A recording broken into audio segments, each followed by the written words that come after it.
Hey, Chris Bayless here from the Sponsorship Collective. Today's video is actually a short training that I did inside our private Facebook group. If you enjoy the training, check the comments below for a link to the Facebook group where we have free training every week, tons of templates, and a real community of fellow sponsorship seekers. And of course, if you want us to keep making free videos and free content like this available, give us a thumbs up, hit the subscribe button, and don't forget to hit the bell icon so you get updates every time we release a new video.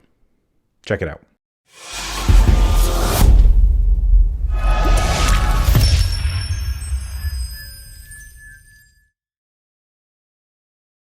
Hey team, Chris Bayless here. Let's talk all things audience data. Just going to make sure that we are indeed live in Facebook. Let's talk all things. All right, we are live. Okay, welcome to this session on all things audience data. So if you're just tuning in, we're going to jump right in.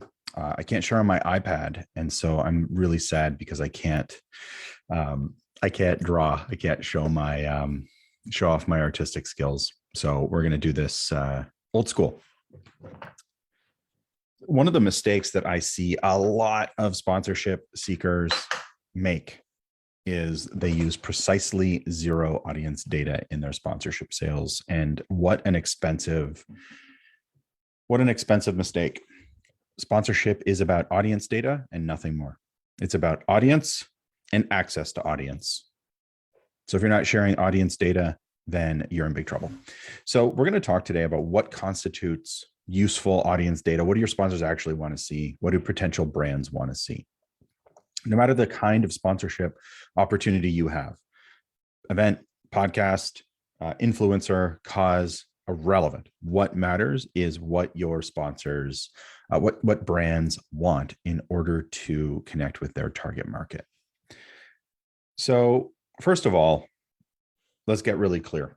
No one caters to the general public. When you say, I have a sponsorship opportunity that caters to the general public, your sponsor, your brand's here, I don't know who my audience is, so I'm just going to say everybody. Everybody is the target market of nobody. You do not want to have everybody as your main sponsorship audience. The middle class, families, that is not audience data. What do brands actually want to know? Demographic, buying behaviors, coming purchases, preferred brands, whether or not you can actually influence a purchase. If putting logos on a sign has no impact on the purchasing behavior of your audience, brands don't want it. They want to know job titles, industries, decision-making capacity. We recommend 25 plus data points to our clients. That's what we want our clients to go forward with. 25 plus data points.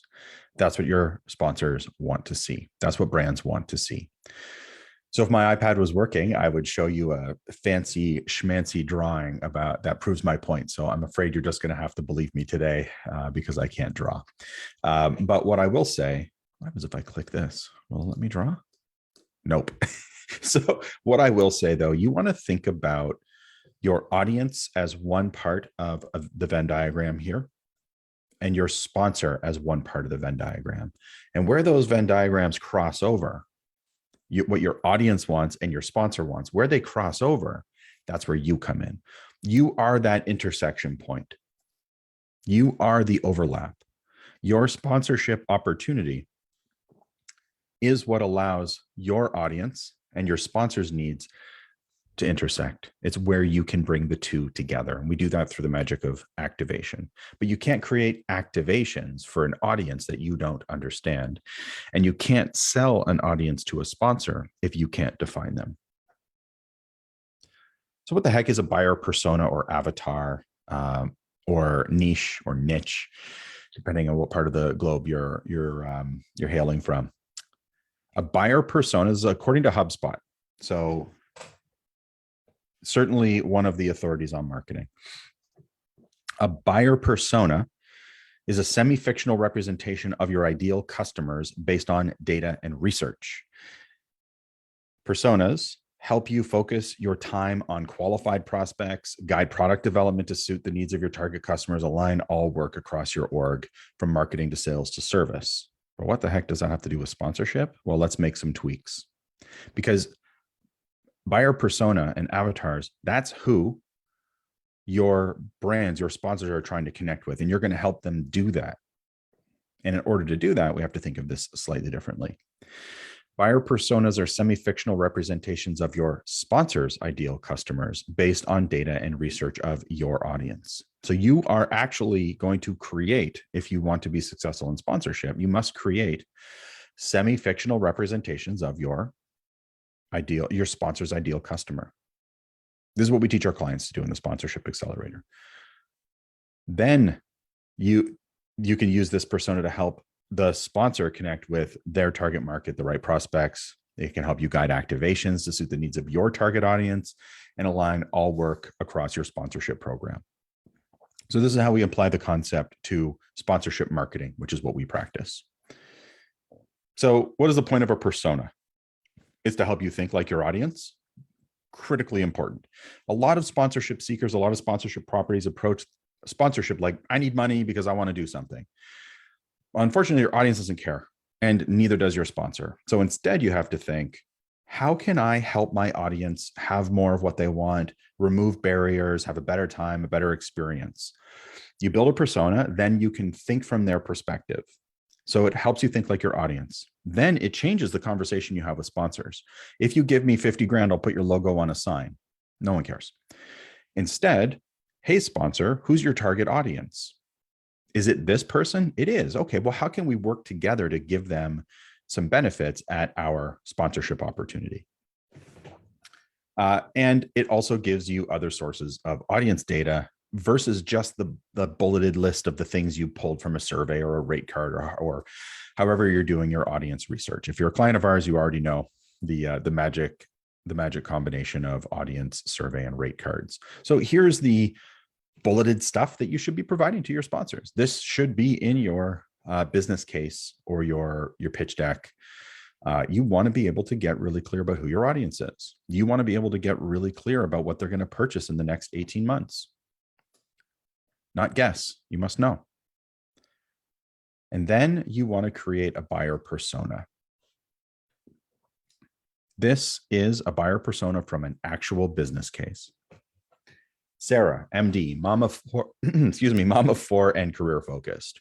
44, married, household income, 250K plus, prefers Volvo, Apple, and Nordstrom, lives in the most boring city on planet Earth, Ottawa, Canada, and 4 kids all under the age of 15. What does she want? She wants all of these things. She's frustrated by these things. And these are the motivations, the psychographic information that guides her purchasing behavior. Extremely busy and driven, but the health and safety of my family is my number one value. So now you're not just talking about some person who wants to go on a vacation. You're talking about Sarah, who wants nothing more than to take her kids camping this summer. And that will help you guide an activation where you can connect a sponsor to Sarah, like Volvo, because that is one of her preferred brands.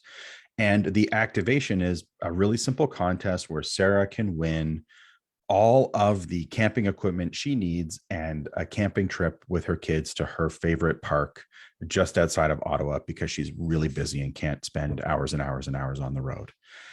Buyer persona, your sponsorship avatar, is critical in your sponsorship sales. Now, if you would like a copy of this presentation with these circles that are not filled out, and you want to see an example of audience data and an avatar, just drop audience data down below in the comments, and a member of my team will reach out and send it on over. All right. Thanks, everyone. Good luck out there.